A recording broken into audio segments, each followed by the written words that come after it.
Welcome to Bloomberg Law. I'm Pacchia. At the Republican National Convention in Minnesota in 2008, Amy Goodman, host of Democracy Now!, and two of her colleagues were arrested. Earlier this month, it was announced that Goodman's lawsuit had been settled. Joining me now to discuss is Amy Goodman and her attorney, Steve Reiss, from the law firm Weil Gotshal Manges. Welcome. Thanks so much for coming in. Thanks so much. So let's channel law school here briefly. Tell us what happened. What are the facts in this case? So it was September 1st, the first day of the Republican convention. The convention was beginning at night at the Excel Center, and in the morning, massive protest outside, just like there was at the Democratic convention the week before in Denver. Anti-war protests, 10,000 people marched, led by soldiers, some in uniforms, These protests some are almost resisting becoming war. routine now. They Right. appear at almost every And think of convention. 2008 for the Republicans and Democrats in the middle of two wars. So we were covering that protest. Then I went to the convention floor to cover delegates from the hottest state, from Alaska. And my colleagues went off to digitize tape at the TV studio, and they heard a commotion outside. My colleagues, Sharif Abdel-Quddus and Nicole Salazar, so they went downstairs. I didn't know about this. I was on the convention floor. I got a call from our senior producer, said, come quickly to 7th and Jackson in St. Paul. Nicole and Sharif have been arrested, and they've been bloodied by the police. I was completely shocked. And you guys had press passes.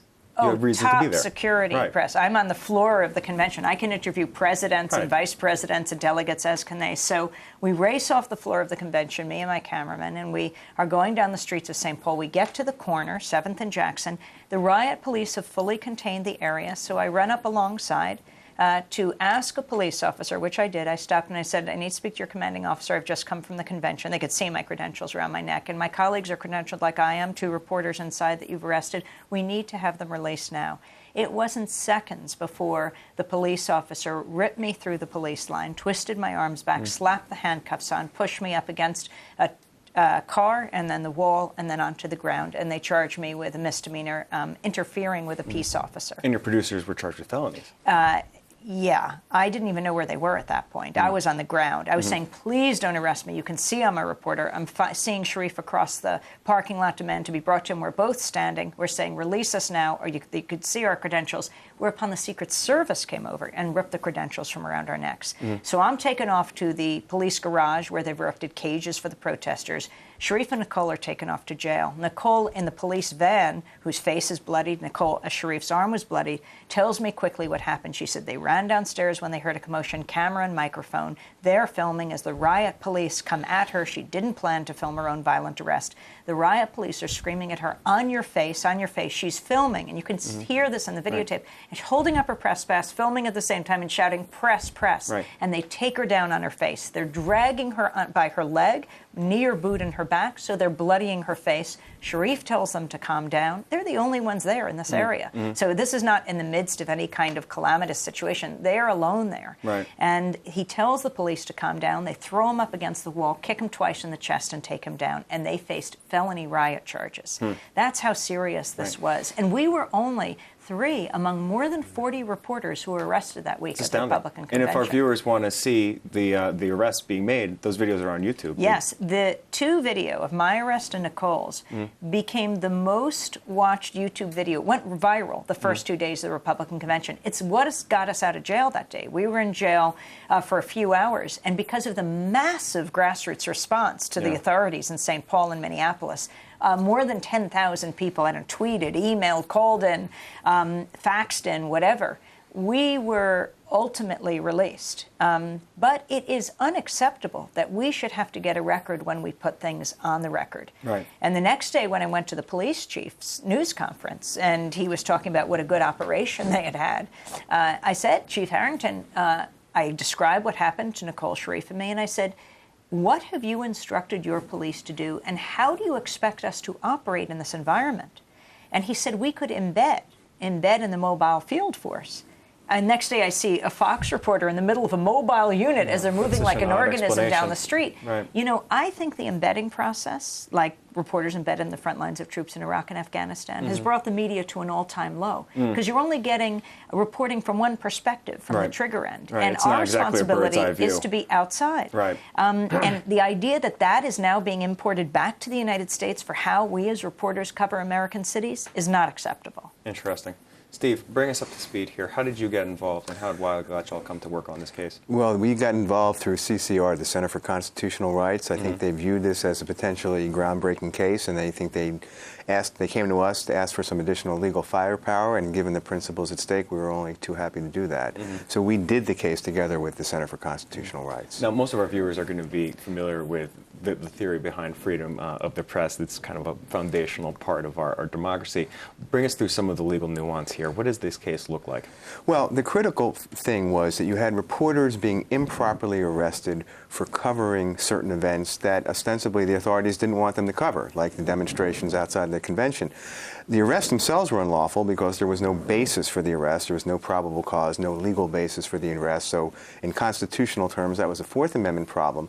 But more important was the First Amendment right of journalists to cover the news. You can't get news if journalists aren't free to cover it, and journalists are expressly protected. Their right to cover events like this is expressly protected by the First Amendment. So the lawsuit claimed a violation of the First Amendment rights of Amy and her producers, as well as unlawful arrest under the Fourth Amendment. And we have a settlement here. Tell me about the settlement. We do, and the settlement is actually quite important because there are two components to it. One is a monetary component, and the three plaintiffs got a total of $100,000. Now, in the realm of settlements and cases in Minnesota for police misconduct, we are told that is an almost record settlement. 6 figures where there is no lasting or permanent injury is considered quite a high monetary award. But more importantly than that, there is a part of the settlement under which the police departments agree to formulate programs to train officers with respect to reporters' rights, especially in demonstration situations, and they've got to report back to the judge on their formulation of this program. Groups like the Reporters Committee for the Freedom of the Press, the ACLU, are going to have input into that training program, and the judge has to approve it. That's the first time to my knowledge, that police departments are under a federal order to formulate programs to train their officers with respect to the First Amendment rights of reporters. This program is going to be made available to all police officers in Minnesota. That is groundbreaking. Amy, is this settlement going to disincentivize police departments around the country from taking actions like they did in 2008? Well, we absolutely hope so. In fact, we held a news conference announcing this landmark settlement at the Occupy Wall Street encampment downtown New York.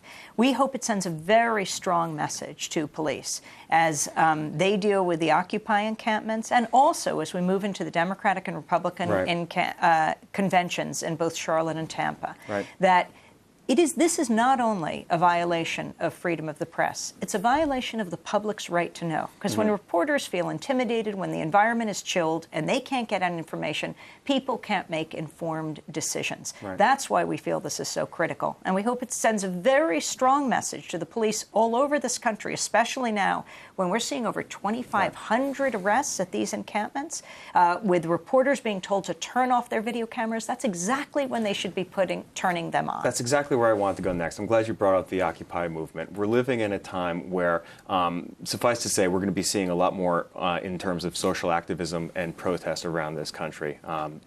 The Occupy Wall Street movement has just completely exploded over the last 5 or 6 weeks. What are you seeing on the ground? Are journalists allowed to cover and being given access to do their job on the street? Well, you know, at Democracy Now! NewsHour, and people can check it out, democracynow.org, we are covering this every single day and bringing out voices of people at the grassroots. We are seeing over and over, with 2,500 arrests, one of the largest single mass arrests in U.S. history, 700 people on the Brooklyn Bridge. The pepper spraying of these young women, being totally blindsided, not giving any warning, there was no provocation. And reporters, like a reporter at the New York Times, on the bridge, and suddenly she's arrested.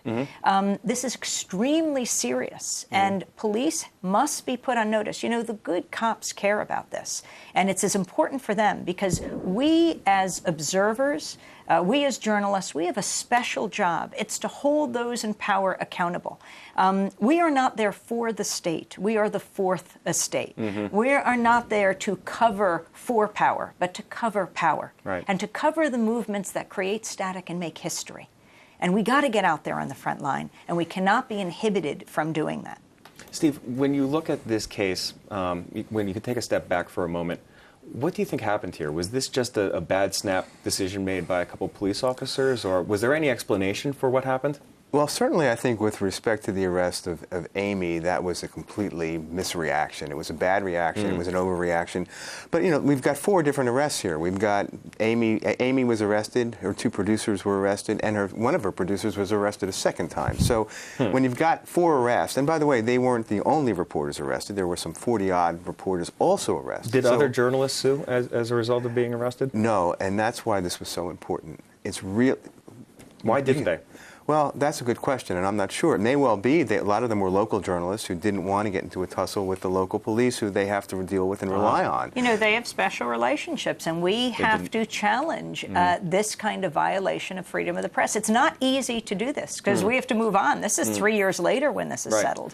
Very tough to do it, and people have jobs to do, as we do. But we felt this principle was so critical. You know, dissent is what this country was founded on, and we have to be able to cover it wherever it is, on the streets of Minneapolis and St. Paul or in New York. Democracy is a messy thing, and it's our job to capture it all. Sure. It's interesting to look at the numbers here. When we were researching this story, while rare, it's not unheard of for journalists to be arrested. This wasn't the only time it's happened in our history. That said, are either of you of the opinion that we need additional protections, new legislation, new laws to cover journalists in the field? Well, look, I think it's hard to legislate specific protections when it comes to police activity. I do think what we need is exactly what we hope we'll get as a result of this case in Minneapolis and St. Paul and Minnesota, which are police procedures where internally they recognize the need to recognize and respect these rights and act accordingly. I have confidence in those police departments because I think they're going to act responsibly. Responsible police departments don't want to inhibit reporters, but the key is making sure the line officers are trained and get that training.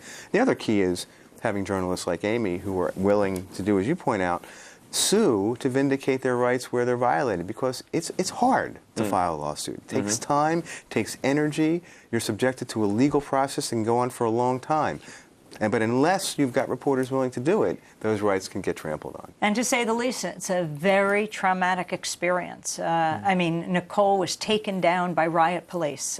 They came at her from behind and in front of her, and they slammed her down on her face. To have to relive this, these are serious issues. But if we don't take this to a new level, as we have, this lawsuit and this landmark settlement, it's going to keep happening to people. The last night of the convention, when McCain was speaking inside the Excel Center, when Sharif was arrested once again covering a protest on a bridge, the image of all of these reporters, they actually separated out the reporters, a lot of the local reporters in Minneapolis, St. Paul, and they put them on the median. And the police chief came down to personally oversee their arrests. The image of all these handcuffed reporters. When you handcuff journalists, you're handcuffing democracy. Amazing stuff. Amy, Steve, thanks so much for coming in today. Thanks. Thank you.